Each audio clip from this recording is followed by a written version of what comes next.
Dose open हुई हैं, आप यहाँ भी करवाइए।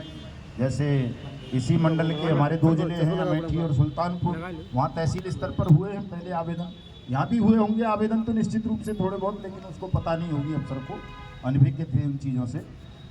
लेकिन अब उनकी समझ में आ गया है कि जो भी अयोध्या के साथी हैं वो सब, आज तो आप कागज़ लाए नहीं होंगे, फार्म भी नहीं भरा होगा, कल सुबह आकर के एडिशनल कमिश्नर एडमिनिस्ट्रेशन है, क्या नाम था वीरेंद्र जी, वीरेंद्र साहब इनका नाम क्या था, ये ऑफिसर का नाम क्या था एडिशनल कमिश्नर का?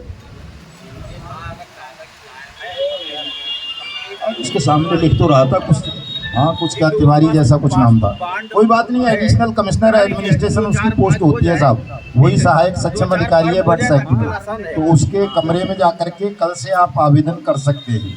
और जब ज़्यादा लोगों की भीड़ लगा दोगे तो खुद ब खुद तहसील स्तर पर काउंटर खुलवा देगा।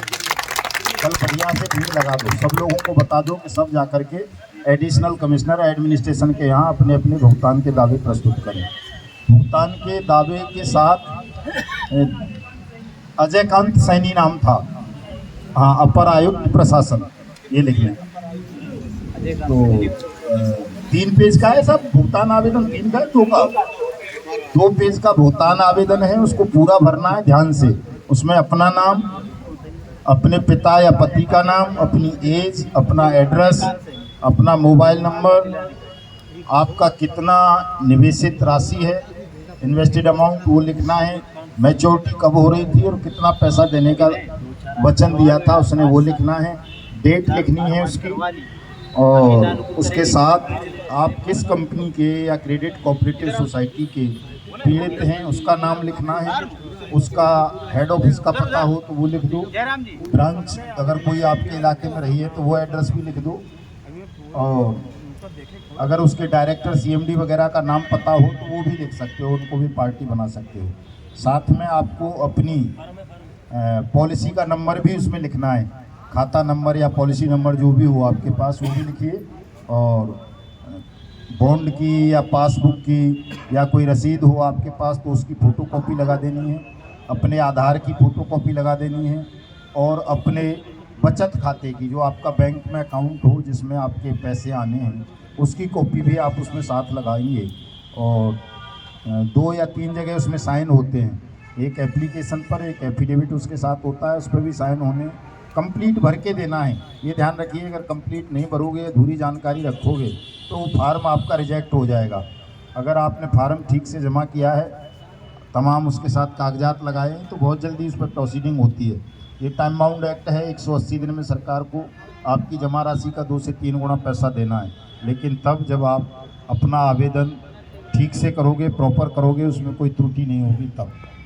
इसके लिए स्पेशल फास्ट ट्रैक कोर्ट बनाई हुई है हर जिले में, एडीजे फर्स्ट को न्यायालय बनाया गया है, सक्षम अधिकारी डिविजनल कमिश्नर हैं, सहायक सक्षम अधिकारी अपर आयुक्त प्रशासन हैं, और जब भीड़ लग जाती है तो वही अपर आयुक्त प्रशासन अपने ज़िले की तमाम तहसीलों को कह देता है कि तहसीलदारों को भी अपने एओ बना देता है वो आदेश करके कि भाई आप आवेदन ले लो, आवेदन लेकर के हमारे पास भेजो, हम उन पर प्रोसीडिंग करेंगे, लोगों का पैसा देंगे। जहाँ जहाँ आपके क्षेत्र में या कहीं आपको ठगने वाली कंपनी की कोई प्रॉपर्टीज़ हैं तो उनकी भी जानकारी रखें, वो भी बताएं इनको आकर के साहब यहाँ ये प्रॉपर्टीज़ हैं इनकी, ताकि उनको ये सीज कर सकें। एलयूसी की तो वैसे है नहीं, मुझे लग रहा है एलयूसीसी की तो कहीं यहाँ नहीं है ना कहीं, कोई बात नहीं, उससे भी घबराना नहीं है तो वेलफेयर स्टेट है हमारा देश, यानी कल्याणकारी राज्य हैं हम। अगर किसी नागरिक के साथ कोई ठगी की घटना होती है, कोई डकैती पड़ती है, उसके साथ कोई लूटपाट होती है, तो उसकी क्षतिपूर्ति करने का उत्तरदायित्व तो राज्य का होता है, सरकार का होता है। तो इस चीज़ को लेकर को परेशान होने की आवश्यकता नहीं है कि साहब हमारी कंपनी या हमारी क्रेडिट कोऑपरेटिव सोसाइटी की तो कोई प्रॉपर्टी है ही नहीं, तो हमें पैसा कहाँ से मिलेगा। सरकार आपकी क्षतिपूर्ति करेगी, और ऐसा भारतीय नागरिक सुरक्षा संहिता 2023 की धारा 395 में भी प्रोविज़न किया गया है कि अगर आपके साथ इस तरह की ठगी की कोई घटना हुई है, कोई आर्थिक नुकसान हुआ है, तो उसकी पूर्ति सरकार करेगी।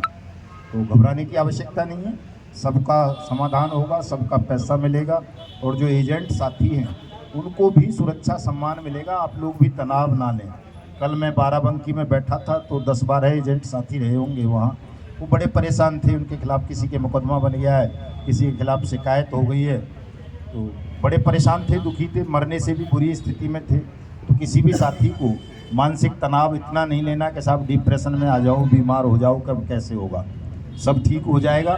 थोड़ा सा अपने ध्यान को केंद्रित करो, तनाव फ्री रहो। सरकार ने जब आपका भुगतान करने की गारंटी ले ली है तो सरकार भुगतान करेगी।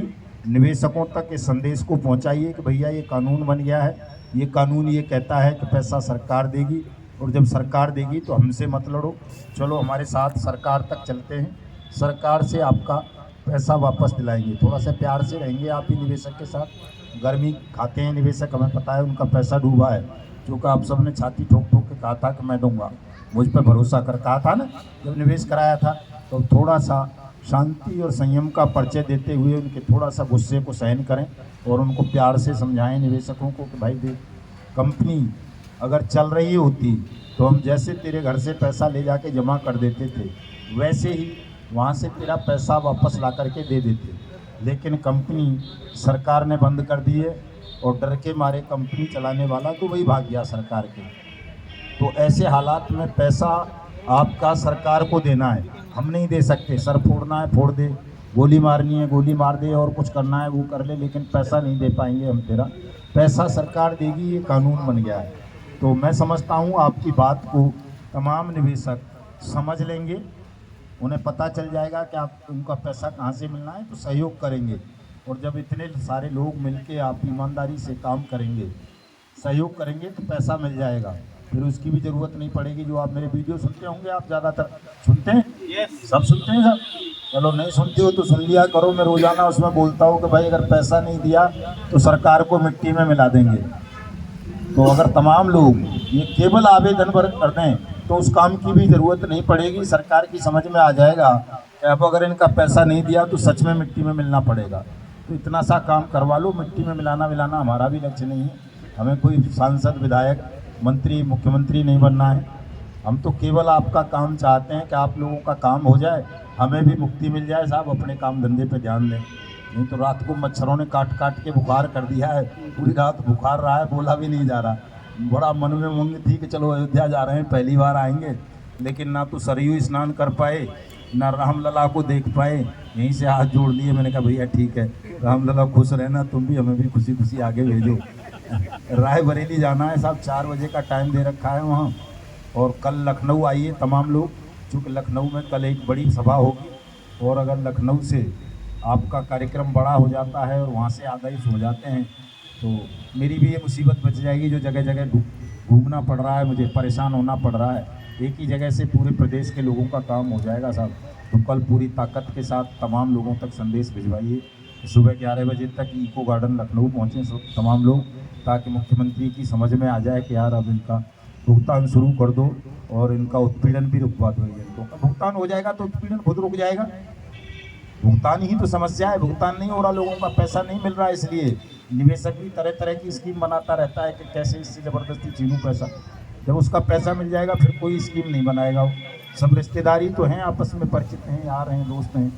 तो थोड़ा सा सब धैर्य से काम लेना है, संयम बनाए रखना है। और जैसा कि भाई अमित जी हमारे कह रहे थे, प्रदेश अध्यक्ष महोदय, कि शपथ दिलाएंगे कि अब ऐसी कंपनियों में काम नहीं करेंगे, तो शपथ की आवश्यकता नहीं है, संकल्प ले लो मन में कब ऐसी कंपनियों से बचना है साहब। क्योंकि देश ही ठग चला रहे हैं और उनका सब संरक्षण होता है, इस तरह की चीज़ों को दुष्प्रचार होता है, फंस जाता है साधारण आदमी लालच में आके, या कैसे भी बेरोजगारी के या अभाव में। तो शपथ वपथ की ज़रूरत नहीं है, लेकिन थोड़ा सा सावधानी ज़रूर बरतें तमाम लोग, इस तरह की फर्जी स्कीम से बचें। कई लोग अभी भी देख रहा हूँ साहब मैं, LUC से बंद हो गई तो कोई दूसरी में लग गया, मतलब एक गड्ढा पहले वाला भरा नहीं है, दूसरा गड्ढा और खोद रहे हो, तो निश्चित रूप से उसमें आप ही गिरोगे, परेशानी होगी। तो भविष्य में इस तरह की परेशानियों से बचने के लिए साहब सब लोग जो भी दूसरे काम धंधे हैं दुनिया भर के, ईमानदारी वाले, रोटी तो उनमें मिली जाती है, तो उन कामों को कर लें। और ये जो हुआ है आपके साथ, इस तनाव से बाहर आएँ और काम करें, सबका भुगतान हो जाएगा। आप सबका बहुत बहुत धन्यवाद, आभार कि आप सब ने इतनी देर तक मेरा इंतजार किया। जय हिंद जय भारत। भारत माता की भारत माता की।